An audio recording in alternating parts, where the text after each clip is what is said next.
All right. Pardon the run. You want to carry on with that, do you? That was Craig Houston, listeners, with his interpretation of Mr. McCartney's Band on the Run. This is Planet Music.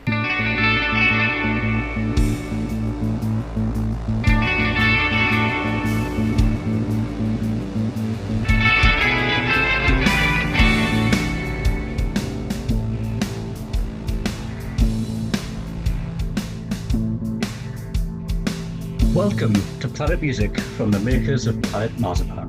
In a streaming world, we're proud to be a podcast that celebrates the art of the album. Hello, welcome to Planet Music. I'm Meza. I'm here with my good friends. Craig. And Mikey. And Gray. Yay! It's almost like we've worked that out now, isn't it? It's good. Yeah. It's good. How are you chaps? You all right? Yeah, all right. Yeah, it feels like a long time since we spoke, actually, doesn't it? It does, doesn't it? Yeah, it's been a while. But we are here to talk about, as you can see from the title of the episode, the new film by, you can't read quick enough, who's it by? Quentin Tarantino. Morgan Neville, you're right, absolutely. Neville, yeah. Yes, not Neville. That's, No. that's Gary Neville's dad, yeah. And not Mike Neville, because he's dead. What a great professional start, listeners, eh? We're here to talk about Morgan Neville's film about Paul McCartney, Man on the Run. We've all watched the film on Amazon. It did get a very brief 2 nights at the cinema, I think, didn't it? It got a release beforehand. And I've seen a couple of Beatles podcasts that reviewed it as well. So I think we all found it quite interesting. Yeah, I enjoyed it. Yeah, which is why we've agreed to review it for this. We're also going to touch on, never one to miss on a quick quid. McCartney's put out a soundtrack album as well, straight off the back of a Wings compilation that came out at Christmas. Yeah, another compilation album. So we're going to review that at the end of the episode as well. And the book. And the book, have you read the book? No, but I've ordered it based on the fact that I've just watched the film and listened to all this stuff. I know. I'm halfway through the audiobook, which is free on Spotify if you're a subscriber. Oh, I am. Is there a colouring book to go with it? There seems to be everything. Don't know. Is there some Linda McCartney vegan sausages to go with it as I'm well? sure there is. Don't knock the vegan stuff. I'm sure there is. So the film starts with the opening has got the demo of Silly Love Songs over the top of it. Yeah. And then it kind of jolts right back to lots of Beatles stuff, isn't it? It's sort of, the opening focuses on sort of 1968, 1969, what's going on. It's like previously on. Yeah, it is. Yeah, absolutely. It's almost like a segue from Get Back, isn't it? Or the latest episode of Anthology. It's almost like it picks up where they left off. Yeah, I mean there are series, some bits of footage from Get Back in there, aren't there? Some, whether it be still images or not. And I think it does that so that Paul can clear up who really brought the Beatles up, doesn't it? Spoiler alert! It's mentioned a few times. So there's a running theme. There's a running theme through the movie, which I think is quite good. But yeah, I mean, one of the things I really like about the movie is there's no talking heads. There are interview clips, but they're just audio over the top of the visual that I'm currently showing. Yeah. So that you don't, that kind of breaks. I think the talking heads break up films of that type. Yeah. And from another Beatles podcast that I've seen, apparently McCartney didn't want to appear in this as an old man talking about how he was in the 70s. So I think was some of it not recorded quite around that time as well, because some of this stuff feels like it's him and Linda at that. I mean, obviously Linda passed anyway. So there's stuff that was recorded at the time, quite kind of time. Yeah. Yeah, it's a mix of archive interviews and current interviews, I think. Yeah, is my take on it. Yeah, I think that's what it is. And a lot of home footage, like home camera footage, which is great. Yeah, I mean I think Greg, we were talking before. Well, we've spoken before about the film before we recorded. I think you like the honesty about it not shying away from some difficult subjects, are you? Yeah, I thought it was really good the way. I mean, we talk about the fact who really broke up the Beatles, but then there was that whole relationship between the four of them, and particularly him and John. The thread through. I mean, everybody knew that it was difficulties. Everybody knew that, but he's really quite candid throughout it all. And the Alan Klein thing and the bits about, well, I completely disagreed with this, and you see that clip of the letter he sent, dear Alan, keep your fucking hands off my stuff. Well, it's not dear Alan, it's dear Pig. Dear Pig, sorry, dear Pig, keep your hands off my stuff, PM. Yeah. And fuck off. Yeah. It's very honest. I mean, the Alan Klein story, McCartney gets to sort of, go, I told you so, doesn't he, in 73, because they all massive I told you so later. And there's audio or there's video footage of John saying maybe there's something in what Paul was saying after all this time, there's a couple of, well, more than a couple, there's recurring themes in the film, the first of which is McCartney recording a solo album after the breakup of a band. Yes. So he kind of comes out the Beatles. I mean, they knew it was over in 69, but nobody announced anything. He went off up to Scotland with Linda to the farm and started to record what will become the McCartney 1 album.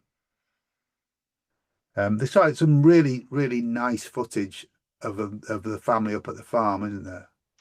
I love it. I think it's great, and I think sort of the segue to that when they go from the Beatles stuff to him up there, but he starts off with how difficult he was finding it, and if it wasn't for Linda being up there with him, he turned to the bottle. He was drinking far too much, and Linda was his escape, and the family thing. And then I did what I always do. I started writing music, and then we move into that kind of.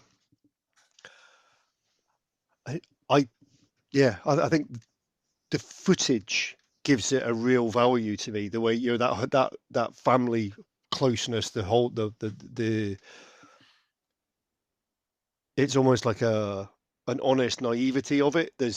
None of it's apart from the bit was it the NME guy where he says, well, hang on a minute, don't use that photograph. We'll pose for you so you can't take the photograph of me throwing a bucket at you.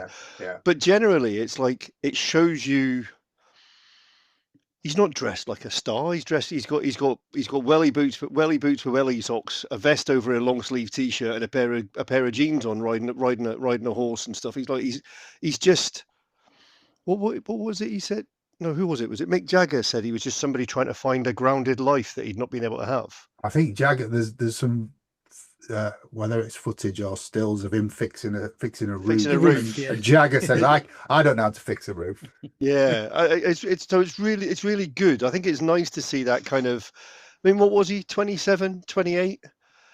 He'd known nothing else apart from being ferried about from place to place as a rock star, and all of a sudden he walked out. He was getting vilified for being the one he was either dead or breaking up the Beatles. Well, again, there are a couple of other things. I don't really want to skirt over that Paul is Dead hoax is included in this documentary, isn't it? Yeah, with his brother saying, like, when was the last time you saw him? He went at his funeral. It's like great. So I think it's really good because, I mean, if you're a Beatlemania type person, if you are obsessed with the Beatles, one of the complaints I've seen in the reviews from the media is there's nothing new in this. No, there isn't. It's not revelatory. If you're a hardcore McCartney fan, you won't discover hardly anything through this. But as you'll know from our discussions, I wasn't a hardcore McCartney fan. I knew McCartney stuff. I knew Wings stuff. I loved the Beatles. But it wasn't until the recent films had come out I'd realised just how goddamn good he is as a composer and a writer.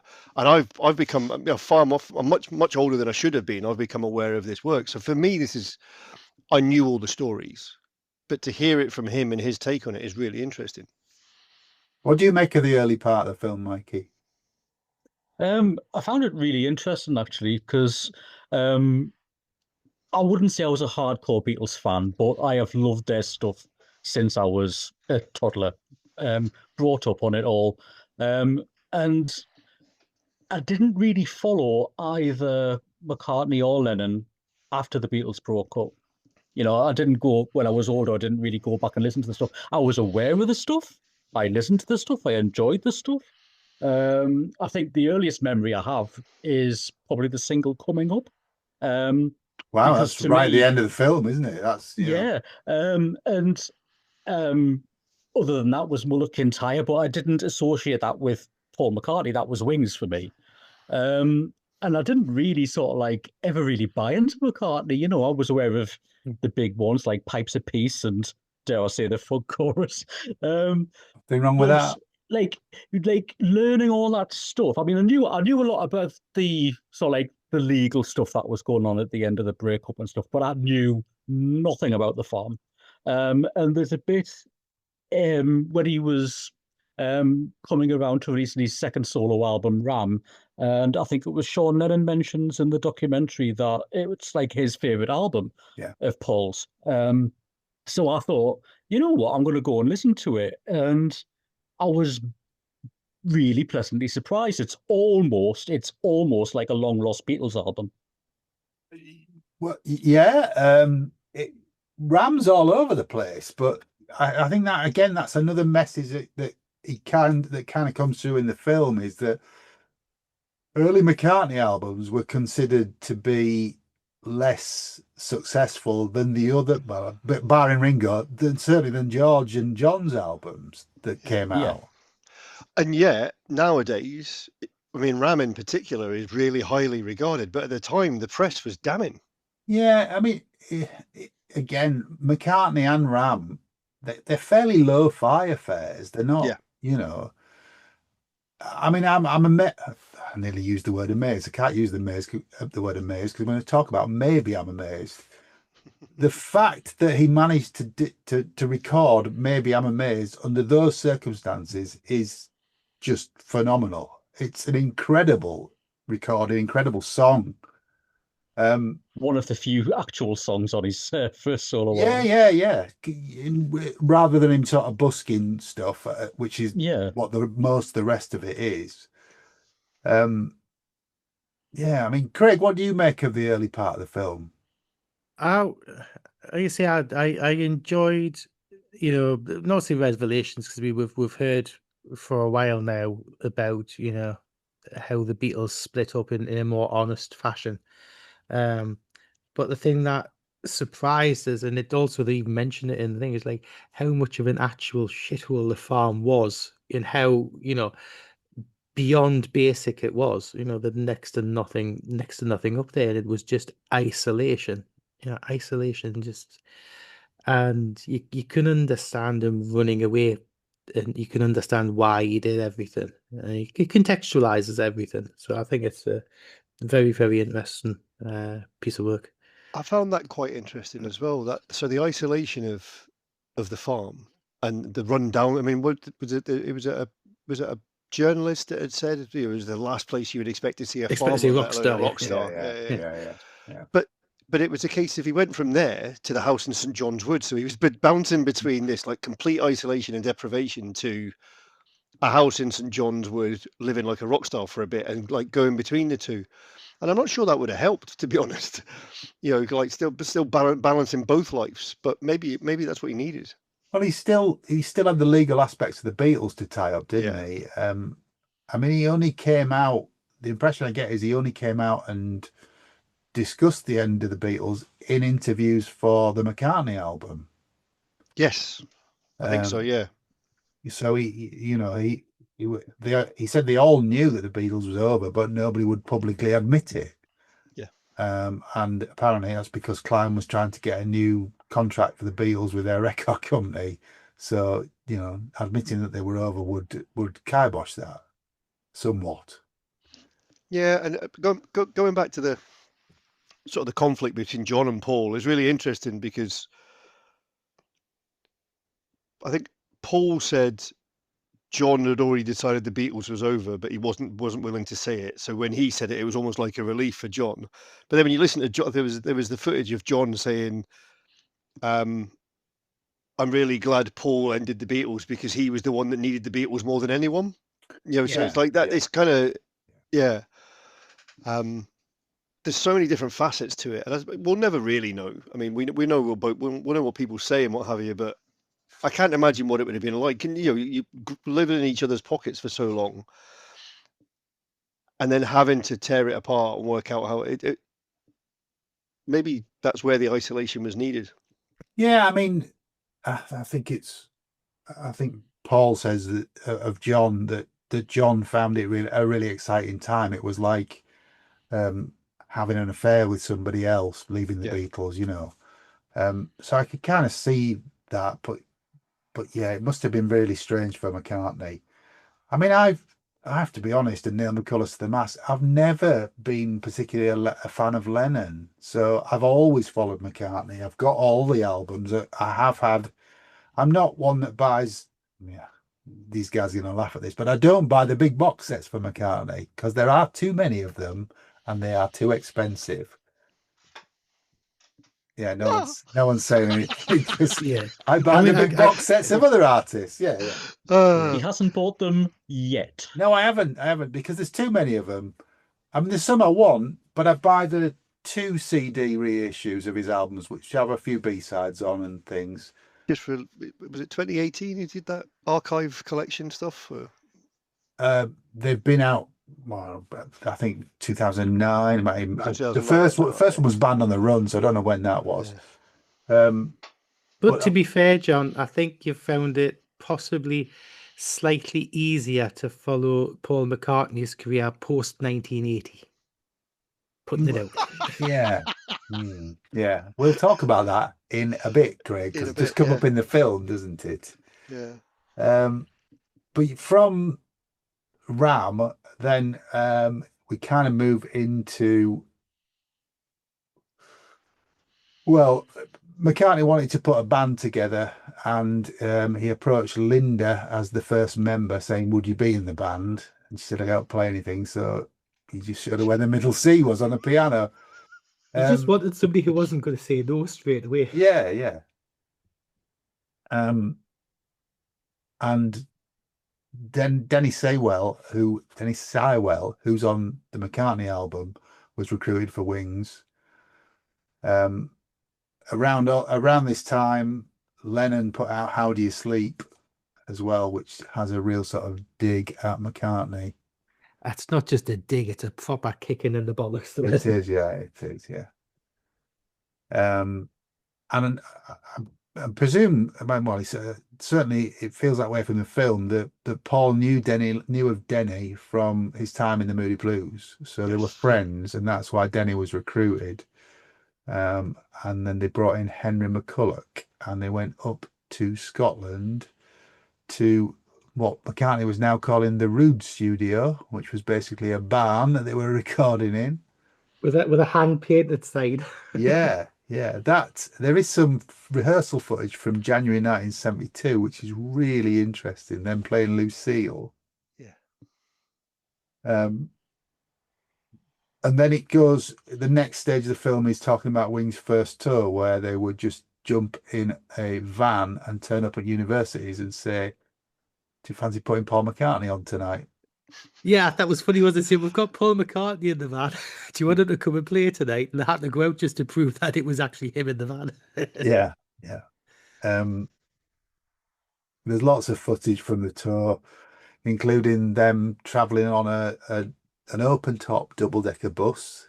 That's the Wings Over Europe bus. That's the Wings Over Europe thing, isn't it? Yeah. Interesting that Nick Lowe was interviewed because Brinsley Schwartz were the support band, and obviously Nick Lowe was the lead singer of Brinsley Schwartz. There's also footage of McCartney's first brush with the police over drugs around this time. The four plants getting confiscated in the cottage. Yeah, they were sent some seeds in the post, weren't they? Yes. And they turned out illegal, I think is what Paul says. Who knew? Yeah. From there, it takes a real left turn, and there's some footage from the James Paul McCartney special, "Gotta Sing, Gotta Dance," which is freaky, isn't it? Yeah, it's Bruce Forsyth-esque, I would have said. Very much of its time. Reminded me of one of them Paul Summertime Daniels specialties. Christmas specials. It was cringe, awful. It's weird, isn't it? But then they were all the rage, weren't they? You It know, was you'd have the Carpenters 1973 doing for them fuck's and sake. You know what I mean? It's like, Cher was it doing 73 them. that came out? Or It was 71? 73, yeah, 73, yeah. You could also think back in the day, that was when things like the black and white minstrel show and stuff like that was on. So it's like, yeah, you've got to take it. I tried explaining that show to my daughter recently, and she's like, "Sorry, what?" I went, "Yeah. It was all the rage when, yeah." I just don't. I mean, he was already getting stick from fans saying that he was the least successful of the Beatles, and then he does that. You know, it's just weird. I mean, there is a track on the soundtrack CD, which I'm sure we'll talk about in more detail. But also on the soundtrack CD, that track sounds awful. Well, that's because it's from a TV. It's from a TV show. That's all it is. Yeah, that's the only thing they've got. They've got no masters for that. There's also footage of the Bruce McMouse special, which is in one of the box sets, but it was a live film intercut with a cartoon mouse. Yeah. Yes. I don't know. I mean, I think Paul had obviously been partaking in some of these plants that he was talking to the police about to come up with these ideas. I like a little bit of footage of Linda tickling the mouse's ear in Paul's hand. Yeah, it's lovely. Yeah. From there, things just get weirder, don't they? So he recorded "Mary Had a Little Lamb" as a single. I loved Nick Lowe's comment. I loved Nick Lowe's comment on that. He's like, Mary had. He's like, if one person had enough about that time, it was Henry McCulloch. And you cut to the video of Henry McCulloch. Was it on Top of the Pops or something? I don't know. He's got a video of them playing, and he's got his hair tied back with his glasses on and a hat on, and he just looks the most miserable musician you're ever likely to see in the world. Yeah. I mean, the word is that he recorded "Mary Had a Little Lamb" in response to "Give Ireland Back to the Irish" being banned. He doesn't admit or deny that in the film. So, Give Ireland Back to the Irish was the first single officially, wasn't it? And then it got banned by the BBC. The first Wings single, yes. Wings single, yeah. And then there's more talk about Wings Wildlife, which again was slated 3 albums in a row, really. Lots of talk about Linda not being able to sing, not being able to play. And then from there, you kind of cut to the band recording "My Love." Yeah. And it flips it and talks in a positive light about Paul and Linda's relationship. And around this time is when the Beatles finally realised that Paul was right and split with Alan Klein. And John and Paul talk about their disagreements, and then you move into the next phase. I think when they talk about their disagreement, it's quite interesting, because although they disagree, and although they say that they've had they also say, if you can't disagree with your best friend, who can you disagree with? True. So all the way through it, there's that thing that they grew up together, they've known each other, they were the people that they relied on one another for various things, and that's perhaps why they got through what they did. Yeah, do you not think that, you know, if it had been in bit more modern times, the Beatles wouldn't have necessarily officially split up, in inverted commas? They would have gone their own separate ways, remained as an entity, and potentially could have done something 10 or 15 years down the road, and it would just, because it was just a different time back then. Well, I mean, the record contracts back then, they were contracted to 2 albums a year. 2 albums a year, yeah. So, you know, they felt they had to work. Now is completely different, isn't it? You know, so 3, 4, 5 albums, 5 years between albums now. Yeah, if it was in modern times, you know, you wouldn't have to officially split. No, true. And then we go on to the very well-known story of recording Band on the Run and traveling to Lagos. The funny thing is I think the coverage of doing the Bond theme and the coverage of Band on the Run, I think is quite short in this documentary. They don't, I mean, apart from going to Lagos and there's that bit there, it's not. Craig, there are some albums in this period that just don't get mentioned at all. Yeah. So the fact it's there is, trying to cover 10 years in Paul McCartney's life in 2 hours is quite difficult. I'll try. Who was it? One of the artists, one of the media is saying you need to focus more on what's actually in the documentary than what's been missed, because if you focus on what's being missed, there's more involved. Yeah, apparently there is a 3-hour director's cut. I don't know if it's ever going to come out, which presumably would fill some of these gaps that we're talking about. But yeah, I mean, Band on the Run, they talk about Denny and Henry refusing to go. I don't mean Denny, do I? It's not Denny. Oh, Denny Sywell. Yeah, they said they were keen to go. They were all up for it, and then just as when they were about to leave, they went, "Yeah, no, we're not coming. We're leaving the band." Yeah. So. And then there's the story about Paul and Linda getting mugged on the island as well. Yeah. And demos getting stolen. Although I've seen that sort of questioned as to whether that was true or not. But so I think, did he have some of his plants with him at the time? There's something raised here, but I don't know if it was Hugh or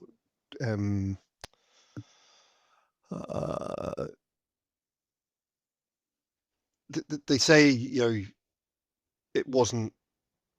It was Paul McCartney and other people. It wasn't. It was meant to be a family, meant to be a band, meant to be this, and that's not the case. And I think that's coming up. That's actually Jeff Britton that says that. So Jeff Britton said, we're all meant to be equal, but you can't be equal with Paul McCartney. You're always going to be a bit part player. But Jeff Britton didn't. That raises up a couple of times throughout the. Yeah, there's a couple of themes, 2 or 3 things that sort of appear. But cyclically. Part of me is like, the man was a Beatle. There's that bit where he says, "Oh, you come into the service station." He went, "No, I can't go for a piss because I'm Paul McCartney," which is fair enough. If you want to have a piss, you want to have a piss in private. You don't want somebody going, "Can I have your autograph?" Yeah, I don't know. I mean, rewatching it again today. I'm sorry, I'm jumping ahead right to the end of the film. There's some footage of them rehearsing for the Japan show in 1980. For the show, yeah. And he's coaching Linda on backing vocals, and the way he's speaking to her is, it's out of order. I don't know.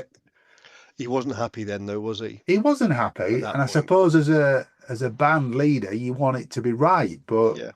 I don't know. But I don't know if that was a real insight or not. Could have been. I can't imagine he would suffer fools gladly on stage. No, I'm sure he wouldn't. And, well, again, talk about that when we get to the end, because there's the Rockford Campuchia 79 gig as well.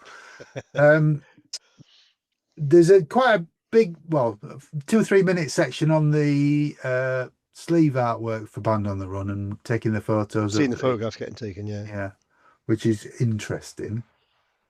Paul doesn't look happy. I think he looks stressed to me. He does. Yeah. But I think that's the way that the album was born. But I mean, it's funny because what a record. It's an iconic cover, and if you show somebody who's probably under the age of 40 the cover, they probably couldn't name anybody. Absolutely not. No, but at the time, they were all household names, weren't they? They're probably more likely to guess Madness, because didn't Madness have a cover that was similar? Yeah.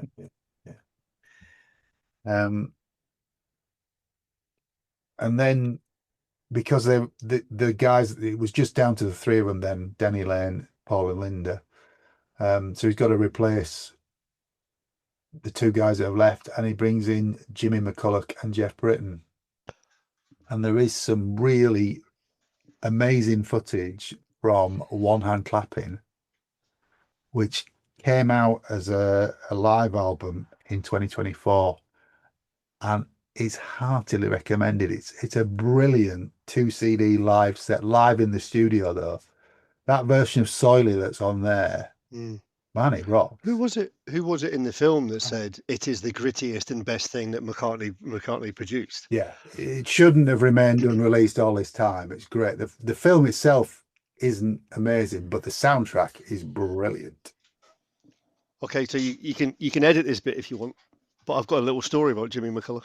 Go on, then. I think so. when you leave the armed forces, there's a thing called resettlement, and you get to do courses, and you get to sit down and you get taught how to live life outside of the army or outside the forces. And there was a guy who sat next to me, was from the RAF, in the RAF, and we were chatting away, and they said, "Oh, what do you want to do when you leave the army? When you leave the army?" I said, "I want to do music. I want to like go and record music, or I want to do this and whatever." Oh, and this guy said, "Oh, do you like music? Do you?" I went, yeah. And we sat chatting away about all sorts of stuff, and he went, "Oh yeah," he says, "You might know my uncle." And I went, "Who's your uncle?" He says, "Oh, he was in this band, and they released a thing. Is it Frederic Fernando?" And I was like, "Oh, that's one of those rare singles from the 60s. He went, yeah, I've got 5 of them." And I'm like, "Oh, right, okay, yeah." I says, "Oh, yeah. So who is your uncle?" He says, "Jimmy McCulloch." I was like, "Sorry, what?" I went, "The Jimmy McCulloch from Wings." He went, yeah. He says, I'm the drummer's son." It's like, so he was Jimmy McCulloch's nephew. Just like this random thing. We're like, "Oh my God." And he's like, "Yeah," he says, "We've got this box full of records and stuff." And he says, "I've got 5 copies of this Frederic Fernando, which the original," because he was in Thunderclap Newman as well, wasn't he? And he did Small Face. Like he died when he was 26, but he did so much in that. Well, Jimmy McCulloch was a guitarist, but yes. Yeah. So it was Jimmy McCulloch, but so Jimmy McCulloch did all sorts. He was with Thunderclap Newman, Small Faces, all sorts of stuff. He's an incredible guitarist. I mean, he's the guitarist on Wings Over America. Yes, it's brilliant. Absolutely. Yeah, and you can see him when Paul McCartney introduces him in the film. He says, "Oh yeah, I'd heard about this young guitarist, and he was a bit of a whiz kid." And you see him, and he's just on stage with a Fender Strat, and you can tell he's just so relaxed and comfortable with it. Some brilliant stuff. There is there's another book that I'm currently listening to on Spotify as well, which is The McCartney Legacy. So do you get these if you've got a Spotify? I can't even say it. Spotify subscription. Can you listen to these books for free? You can, yeah. So I've got I didn't even know that. I've got a Spotify premium subscription, and I hadn't a clue. The McCartney Legacy Volume 1 and Volume 2. Volume 2 is 1974 to 1980. If you're on Amazon Music, you get one Audible book a month as well. All right, cool. Well, I can say this now, because by the time this is released, I'll have visited him and it won't ruin the surprise. But I'm riding to the south of France this weekend, so guess what? I'm going to put him a helmet. Okay, there you go. So yeah, Jimmy McCulloch and Jeff Britton joined. The One Hand Clapping TV special was recorded, and Jeff Britton didn't last very long. He was replaced by Joe English, who is an American drummer. And Joe went out on the big tours in Europe and America and is on Wings Over America. And then there's quite a big bit, 5-10 minutes on the big tours, isn't there? Yeah, and I think this is where they say that this was Wings the band. This was Wings. The ultimate lineup. Yeah. The lineup I know we've talked about Henry McCulloch and the stuff that they did earlier on, but if you ask anybody about Wings, this is the band that they would think of as Wings. With the Joe English and the Jimmy McCulloch, and that lineup is the one that did the big American tours and all that kind of stuff. Yeah. So there's about 10 minutes of that, and then Mikey's favorite song makes an appearance with the bagpipes. Love Kintyre. Yeah. I think Denny Lane's comments are quite interesting on this. I think it's brilliant. It's when he first started playing it, and they're like, "Is that actually a Scottish traditional song?" He went, "No, I've just made it up." It's like, it's twee, but it's brilliant. It's sold all right, isn't it? Yeah, I'm sorry. One of the I love it. Songs of '77, wasn't it? I just, I love it. Anything with the bagpipes is a win for me. So. I love the single because it's a double A side. Girls' School is the other A side, and that's brilliant. It's a real rocker. It's great. But yeah, there's rightly so. There's a piece. I mean, some albums get nothing, but then Mulligan Tie gets 5 minutes. Who knew? But also, Venus and Mars gets nothing, does it? It doesn't get mentioned at all. No, doesn't. No, which is bizarre. Venus and Mars doesn't get mentioned. London Town doesn't get mentioned. Back to the Egg does, but only because it's at the end. And then it talks about 1977 because Linda was pregnant with James, so they kind of eased off and did some recording, but very little else. Joe English left because he wanted to go home, and Jimmy McCulloch sadly passed away. Yes, it was a bit morphine of poisoning. Yeah, he was a bit of a wild child. And the McCartney legacy is very interesting when it talks about Jimmy. Yeah. Right. Okay. That'll be interesting. Yeah, because I think there's a light touch in. I think one of the Wikipedia things is something I read today when we were preparing for this is like there's a light touch on he had alcohol issues and it could sometimes cause problem on tour and sometimes problems in the studio, but that's all that's said. There's nothing else. No. And it was his brother that found him in his flat in Maida Vale. I think he's 26 years old, man. Right. That's ridiculous. Yeah. Kid. Really sad. And Denny says something about that further versions of Wings now would just a distillation of what had been before. Yeah. So Lawrence Juba, John's on guitar, Steve Holly on drums, and well, they record London Town first, but then they move on to Back to the Egg. So London Town's overlooked completely in this, and Back to the Egg is alluded to. There is some footage of Arrow Through Me, which is from that album, and they talk about the UK tour, and he all seems a bit tired, and he seems a bit fed up with it, doesn't he, by this point? Yeah. And I think it's interesting. So, because London Town is just Denny, Linda, and Paul on the cover. It is like sort of the core of what has been in great record. Wings. Yeah. It's a great record, London Town. And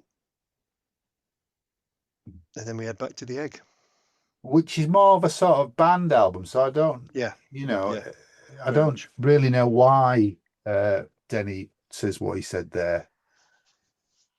I don't know. I think they're both great records. I mean, there are some McCartney classics on London Town. The title track's just worth it for that alone for me. The 1979 they did a UK tour, which kind of led up to Christmas, and they had one more gig between Christmas and New Year, which was the Rock for Campuchia gig at Hammersmith Odeon, which was recorded. Shocking. What? Didn't they complain about how shocking they played and how loose they were? Yeah. Well, there's a double album with tracks from Campuchia, because Queen have got a track on it. Queen did one of the Campuchia shows as well.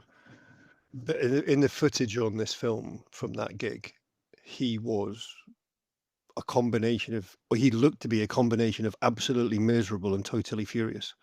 I think this he says the sound on stage was awful. Like nothing worked the way they expected it to. They weren't ready for it. They thought they were ready for it, and it didn't work. Which is surprising because they had done the tour, hadn't they? Yeah, I mean, there's. I'm just going to check the track listing, but I think there's about 4 or 5 tracks on that double album from McCartney. So whether they touched them up or not, I'm not sure. I'm just looking Back to the Egg. I'm just looking at some of the additional personnel and some of the Denny Lane, Lawrence Juba, Hank Marvin, Pete Townsend, and Dave Gilmour on guitars. Oh yeah, that's the Rockestra. Yeah. Gary Brooker, John Paul Jones, Tony Ashton. Tony Ashton is absolutely brilliant. I don't know if you know Pace Ashton Lord. Yeah. I mean that lineup of that Rockestra. That is just some ridiculous amount of musicians. Well, they played the lineup for the Rock for Campuchia gigs was Queen played on Wednesday the 26th of December. Thursday the 27th was Ian Dury, the Blockheads and the Clash. Friday the 28th was the Specials and the Who. And then Saturday the 29th was Billy Connolly, Elvis Costello and the Attractions, Rockpile and Wings. I'd have paid to see that. Yeah, I would, yeah. But yeah. So yeah, that's kind of that ended up being the last gig that Wings played. They got a Japan tour booked for January 1980. Yeah, that oops. Well, yeah, I mean, there's footage of them rehearsing in there, but McCartney claims they were under rehearsed, doesn't he? Yeah. Which, all sort of feeds into the end, what was coming. Yeah, I mean, it's like I think he just misheard Linda, because Linda says, "Don't forget to pack your pants." He's like, "No, he packed his plants." Oh, come on. We all know that Paul took the fall for that one. Yeah. I mean, in every picture you see of Linda, she always looks stoned to me. So I think he took the rap for that, and I'm sticking by it. But they have got some audio of her saying we had to decide which one of us was going to be there for the kids, Yeah. didn't we? So it's not an admission, but and then obviously Paul is arrested in Japan and was in jail for, what was it, 5-7 days, something like that. Yeah. 7 days, yeah. And then they deported him. It's kind of ironic, isn't it? Because didn't he have a previous tour? Was it the tour with the Beatles, or was it dates with them where they weren't allowed to travel because of previous convictions for drugs? Yeah. There's also a story about McCartney swimming and not being able to get out of the sea, which that was a bizarre bit. Well, it's a bit, to me, it's divine intervention. It's him sort of saying, doesn't he say something like, if you get me out of this, God, then I'll promise to, make the most of my life and all that sort of thing. And then after the demise of Wings, he makes another solo album, McCartney 2. Yep. Which has songs on it. It does have songs on it. It has the first one that you ever heard, Mikey. That's, coming up. Yeah. But I think nicely at the end of the film, he talks about him reuniting with or making his peace with John Lennon in October 1980. Yeah. And then obviously we know what happened in December, and there is still that footage of him being interviewed on the day, getting doorstopped. Yeah, of the day of Lennon's murder. I remember he looks seeing that on the news. shell-shocked, yeah. So that footage always makes me feel uncomfortable because I think it's one of the first times I can think of where, for me, the press overstepped the mark, because that's, how did you find out? It's like, well, I only found out this morning. It's like, and he does look completely shell-shocked. Well, he does, and the bit that people remember from that is he says it's a drag, and that's, he was just caught off guard, I think. But yeah, I think it's important that it's in the film that they kind of made their peace with each other. It kind of top and tails the film, doesn't it? Yeah. The acrimony at the start and how it it carried on for the few years, and then there was a just not speaking to each other. Yeah. And I mean, Paul has been on record since saying one of the things he's most proud of is the fact that they did make up before he died. He says he doesn't think he could have lived with himself if they hadn't. Yeah. And I think, is it Denny that says that Wings never ended? Yeah. That's at the end of the film. Yeah. So it covers a lot. I mean, it does miss some stuff out, as we've said, but I think you've got to take it for what it is rather than what it isn't. I think there's something in what that reviewer said. I mean, there was another documentary from, God, when was this come out? 2001, Wingspan. Okay. Which is more of a glossy affair. It doesn't go into some of the stuff that certainly Man on the Run goes into. I just find, I mean, we're going to talk about the record now. There's the CD and the soundtrack album. I just find the timing of the Wings compilation that came out in November, December, yeah. I find it a bit strange when the film was coming out in February. Do you not think this might have supposed to have been released earlier, or at the same time, and all. It just it does feel odd, the timing of it all, and then just to get like another compilation which has got bits in from the archives and bits from albums that are no different to the album versions. It's. Do you think it would have a certain window because of the Beatles anthology releases on Disney Plus? Yeah, I think. And also the reissue of Anthology at Christmas. I think you're onto something there, Craig. Definitely. But also the official release date of the movie was.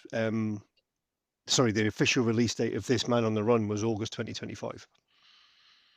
Was it? Yeah. So this went back.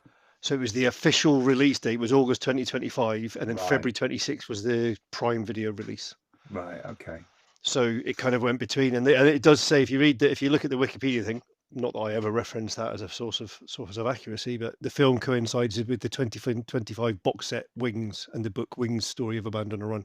So it all did. I think it's all been kind of lumped together. Okay.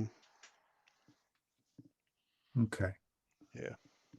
There is a film of Concert for Kampuchea. Is there? Yeah, which has got Queen performing Now I'm Here and Crazy Little Thing. It's got The Clash performing Armageddon Time. It's got Wings doing Got to Get You Into My Life, Getting Closer, Every Night, Arrow Through Me coming up. The Specials, That's Monkey Man. songs, 5 songs. Yeah. Bloody hell. And Queen only get 2. Well, yeah. There's two from Ian during the Blockheads. The Who have got 3 songs. And then Rockestra are on there doing the Rockestra, yeah, doing Lucille, Let It Be, and the Rockestra theme. So, yeah. Joe, have you had a chance to listen to the Man on the Run soundtrack then, guys? Yes. Yes. Okay. It's a bit of an odd affair, isn't it? It is. So they've tried to put a couple of unreleased things on a la Greatest Hits, I think, to get the fans to buy it. It starts with Silly Love Songs demo, as the film does. It's voice and piano mainly, isn't it, this version? Yeah, there's not really a lot of the song, is there? There's a lot of There's not of the sort of what appear to be the ad-libs on the song are the bulk of the demo. The refrains at the end. The demo was released in the Wings at the Speed of Sound archive collection. Yeah, so it's not unreleased. It's about 2 minutes, isn't it? 2 minutes 46. Yeah. So it starts the same way as the film, and from there you go into That Would Be Something from the McCartney album. The only other song on the album. Yeah. Oh. Yeah, true. Which is a bit of a it's a bit Elvis-ish, isn't it? It's quite bluesy. Yeah, a bit. He sings it. It's quite and you've got McCartney doing a bit of beatboxing McCartney style in it. It's quite unique. So that's something that I think comes out in this album, in this film, and the album is the rock and roll sensibilities of Paul McCartney. Yeah. So I know he's in the Beatles, and it was like the first rock and roll band, and all this kind of stuff.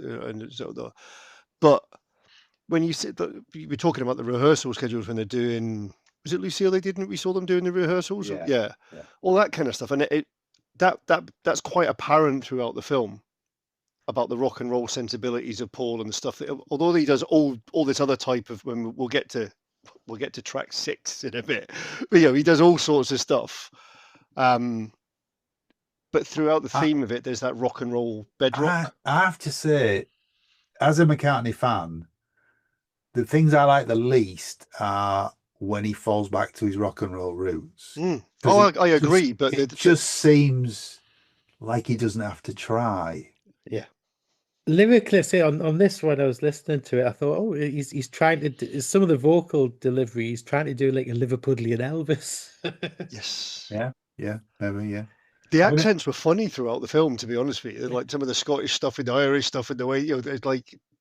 Is there not a bit where you hear him? He answers the phone and Linda's not in. They're asking for Linda, and he puts on an Irish accent when he's on the phone talking to the person on the phone and what have you. Yeah. He's good at them. Yeah. The next track is Long Haired Lady from Ram. I love it. and it's got lots of Linda it's singing. amazing, isn't it? Lots of Linda so in it. good. Is it amazing?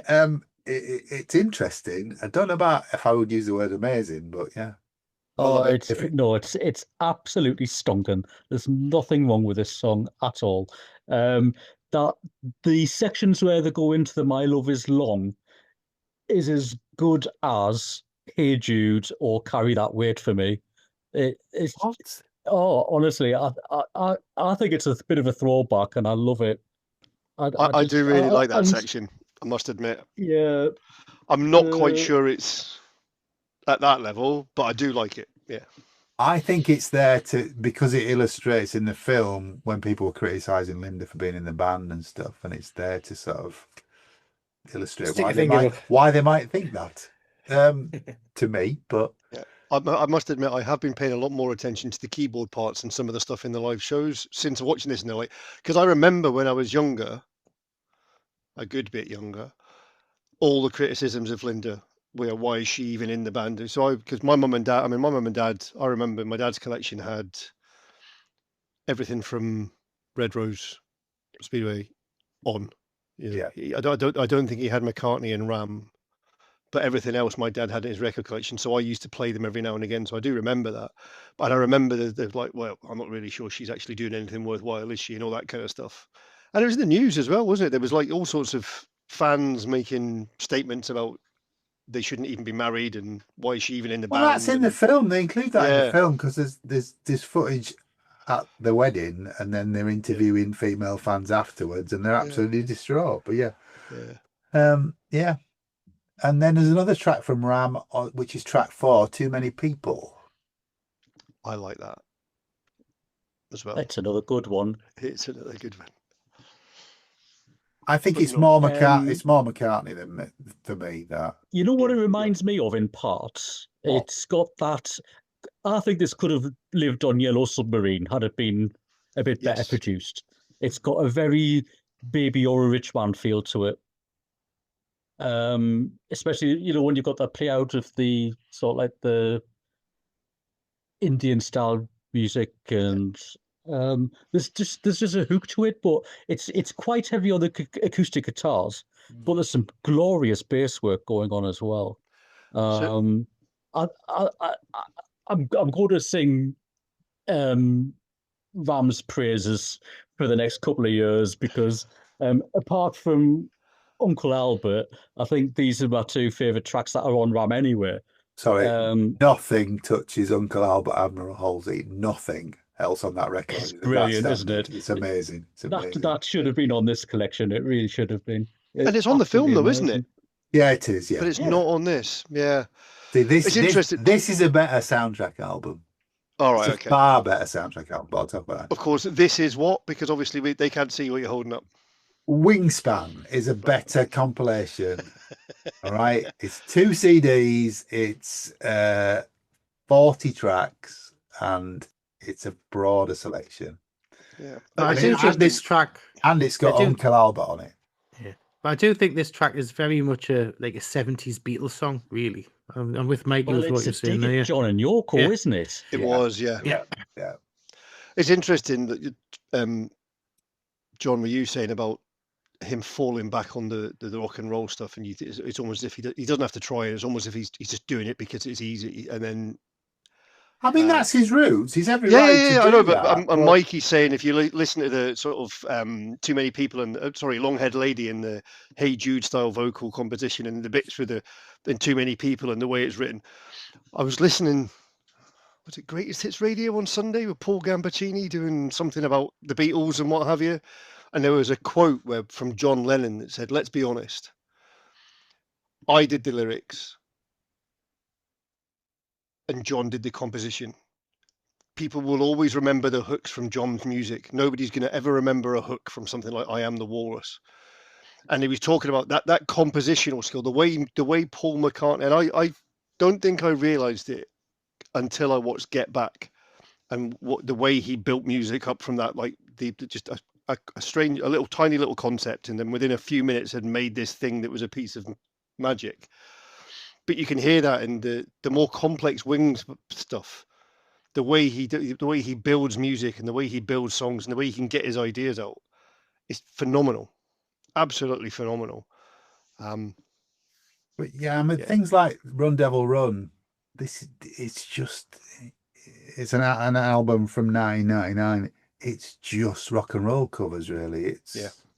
He's done a couple of albums. Yeah, that are kind of Joba BCCP back in the USSR. Yeah, back in the USSR. Yeah, and also he fleshed out a live album, Tripping the Live Fantastic, which is a double CD but a triple vinyl. But the extra tracks were like rock and roll stuff chucked on the end. It just breaks the flow of it up. Anyhow. But it's his roots. I know. He's every right to do it. Absolutely. But then we've got something like Big Barn Bed. Well, I love Red Rose Speedway, so do I. You can't, there's nothing wrong with Big Barn Bed. Oh no, I wasn't maligning it. I think it's brilliant. Yeah. So you're saying you've got. It's what? You what, Craig? Just it's a groovy little tune, isn't it? Yeah, it's good. It's good. It opens the album, doesn't it? Yeah. Red Rose Speedway. Yeah. It's a bit of a barnstormer. Hey.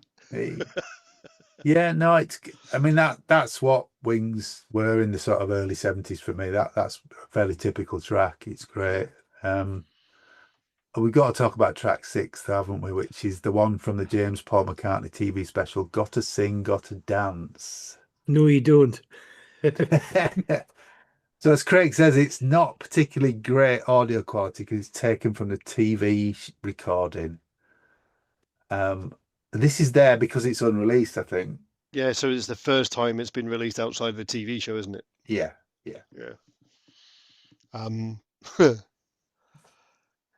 Although it's an interesting little ditty, and he was like, I kind of got the impression he was like, I can do what the hell I like. I don't care if I've had my success. I don't care. Just let me do what I want. I like all different types of music. Sod it. I'm just gonna have some fun. Well, it's got its own Wikipedia page, the documentary, the program. Yeah, because it came out. The whole of the show is on the DVD that's in the Red Rose Speedway Super Deluxe box set. The program content is part 1. It opens with Wings performing Big Barn Bed. Part 2 is an acoustic medley of songs performed by McCartney during a photographic session. And they are Blackbird, Bluebird, Michelle, Heart of the Country. Part 3 is a music video style performance of Mary Had a Little Lamb. Part 4 is TV studio performance of Little Woman Love, Sea Moon and My Love. Part 5 is another music video, but for Uncle Albert Admiral Halsey. It just goes on like that. So that'll be where the video footage of Henry McCulloch looking absolutely miserable for Mary Had a Little Lamb comes from. Probably. Yeah. But there are sorry, I'm losing my place. There are 11 parts, and the Gotta Sing, Gotta Dance is part 7. It's listed as a Busby Berkeley style musical number featuring dancers dressed in half man, half woman costume. It's interesting that he's playing. I say interesting. So one of the things he didn't do in Wings shows originally was play Beatles stuff. And I'm sure that was obviously partly to do with the contractual stuff, but also partly because he just didn't want to. But there's Beatles material in this, isn't there? And this there's a Beatles medley. Yeah. When I'm 64, Hard Day's Night, Can't Buy Me Love, She Loves You, Obladi Oblada, Yesterday, and Yellow Submarine. Yeah, and then he finishes with That's the End of Another Day and Yesterday. Yeah. Oh, okay. So it's never been released on audio, but it's on DVD. From there, you get track 7 on the Man on the Run soundtrack is Live and Let Die, but it's the live version from the Rock Show concert film,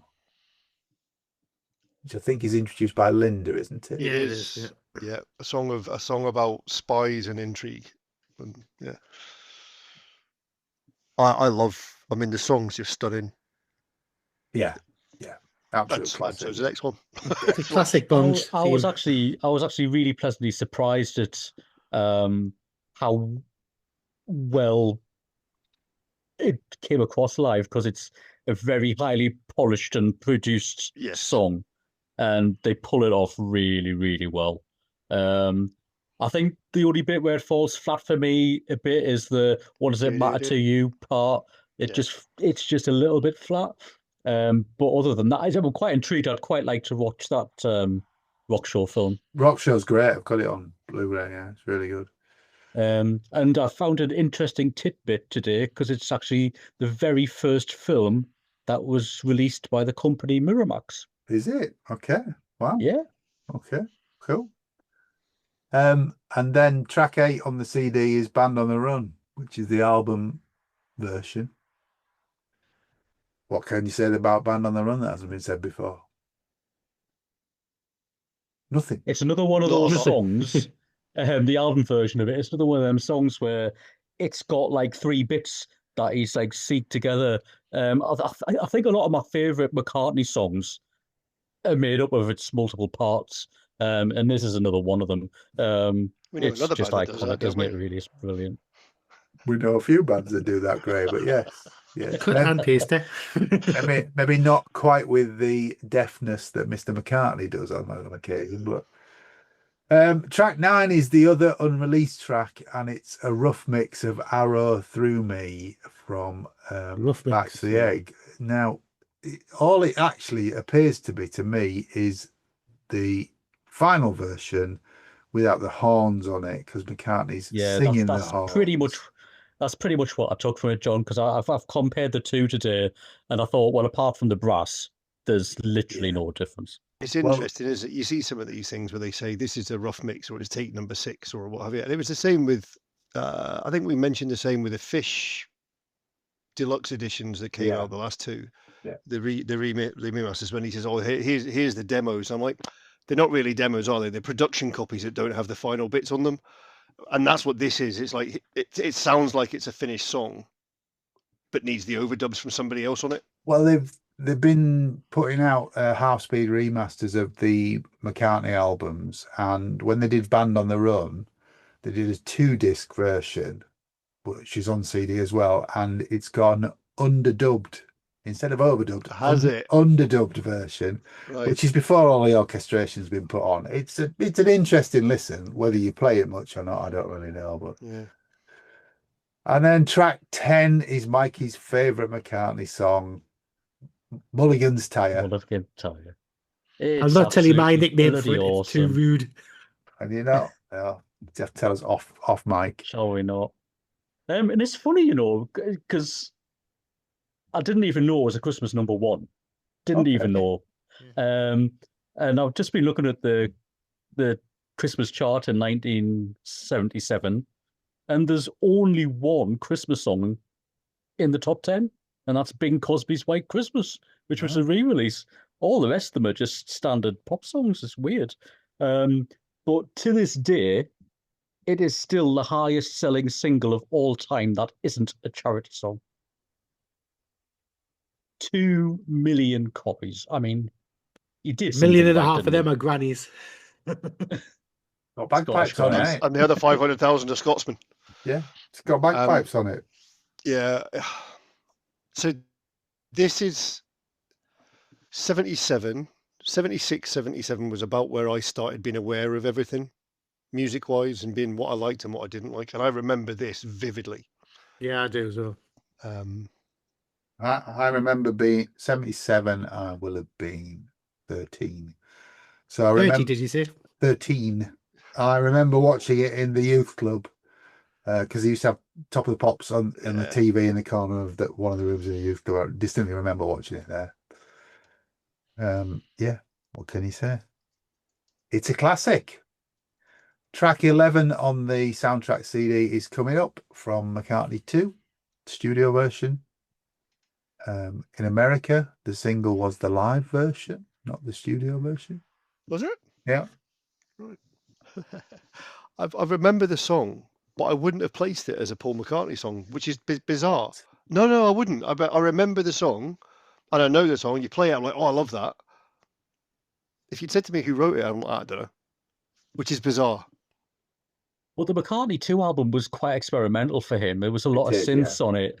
I mean, the vocal effects on this song alone are bonkers. Yeah. You know, and I think he was just trying to break away from everything that was Wings, and he did it. You know, have you heard Temporary Secretary from McCartney 2? Yeah. Great. Yeah, you need to listen to Temporary Secretary. All right, okay. And what another track that's amazing on McCartney 2 is Waterfalls. But oh, that's brilliant. Yeah, really good. That was a single as well, wasn't it? It was a single. They both were singles. Temporary Secretary was a 12-inch single. Yeah. Right. And the whole thing finishes weirdly with "Let Me Roll It" from Band on the Run. I don't know why that's over the end credits, but it is. I think this is his, Linda's no longer with me. This is my love letter to her sort of thing for the end of the movie. Even partly John, who, I think it is weird though. I do agree with John to throw it back to Band on the Run with, well, with that in particular, like 4 albums, and all of a sudden you're going back. It is weird the way the chronology and even to some degree the song choices are on this album, soundtrack album. Yeah. But I suppose it is the sum of its parts, really. Yeah, and I think it coming so close to the Wings compilation is why there isn't a lot more Wings on it. Yeah, because that's quite comprehensive, isn't it? Yeah, yes and no. I don't think it's got tons of stuff from the last 2 albums on it, but excuse me. It's not in chronological order either, is it? The Wings compilation, which freaks me out. Is it? Okay. But it is. It's also 32 tracks, so it's great value. But yeah, don't talk about the Atmos because I don't think it's available anymore, is it? No, I don't think it is. No. But I mean, if you look at that album, you look at the Man on the Run album, you look at the things, that 10 years, what was it, 7 band albums and 3 solo albums. That's a hell of a rate. I don't know, we were the Beatles were doing 2 albums a year. But what a decade.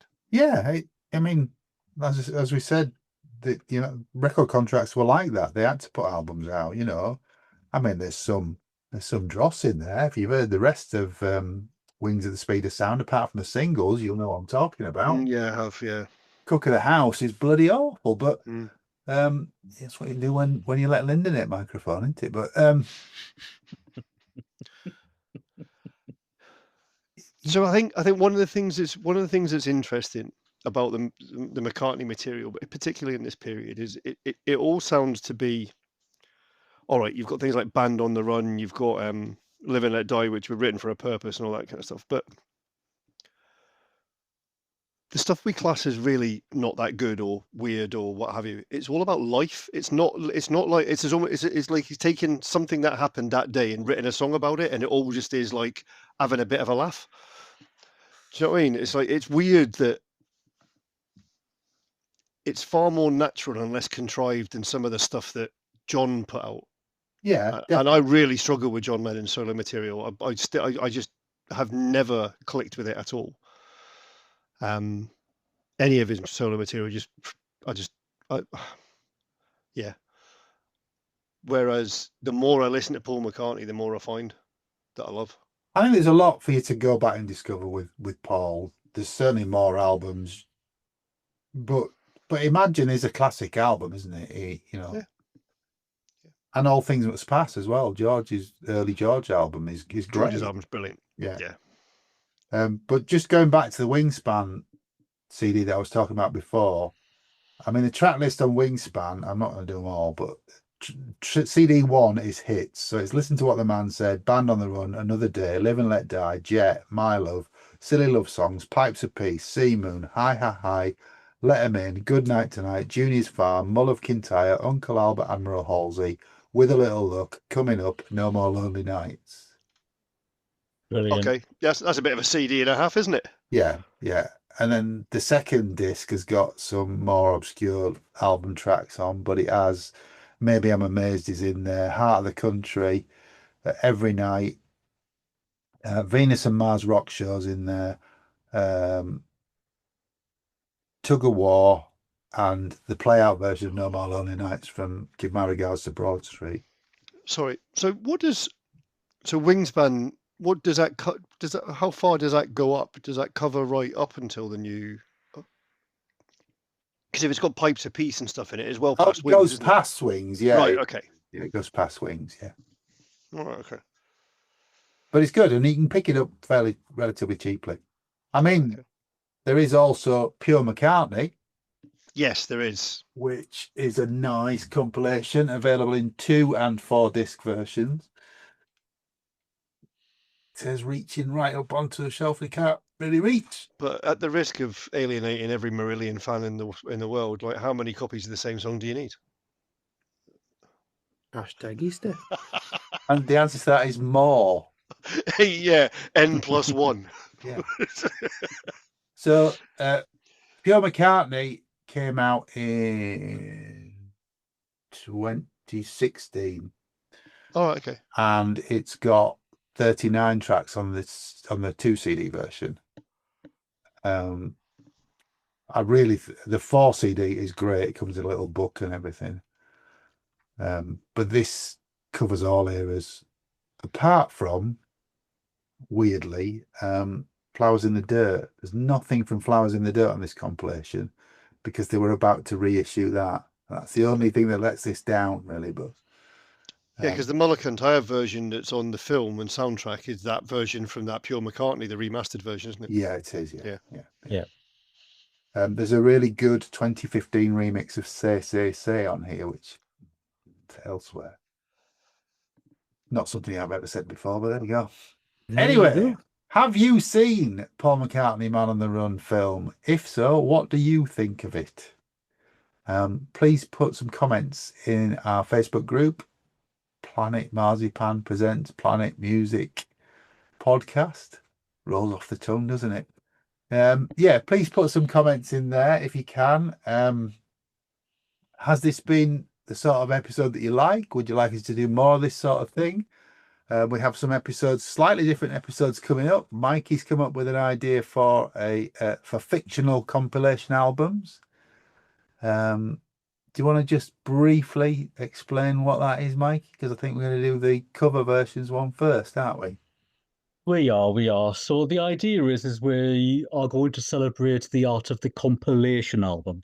And it would be too difficult to review a compilation album. A, it'd be too long, and B, where would you start? So the idea is we're going to pick 3 or 4 songs each, create our own compilation album.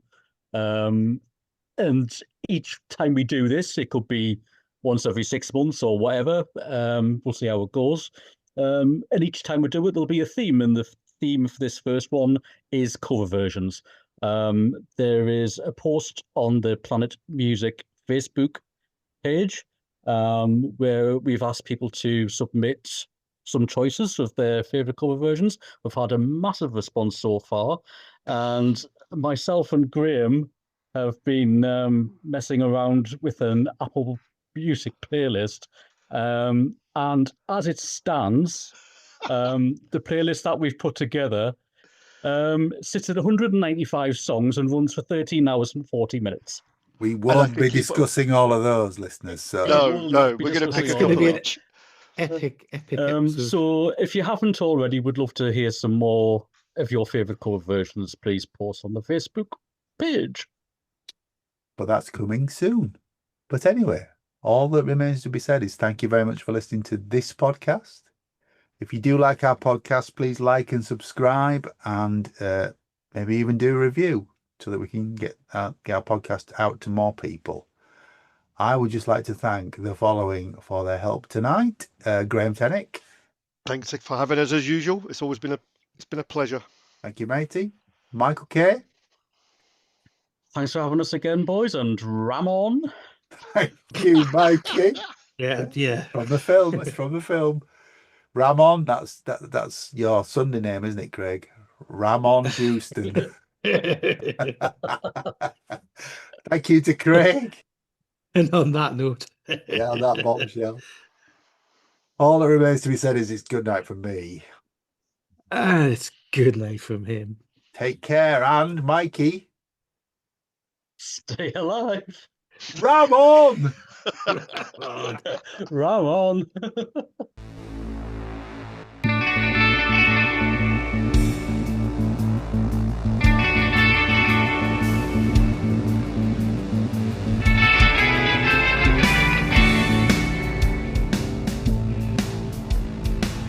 Thanks for listening to Planet Music from the makers of Planet Marzipan. If you like what you've heard, please like and subscribe, and maybe even join our Facebook discussion group. You can contact us at planetmarzipanpodcast@gmail.com.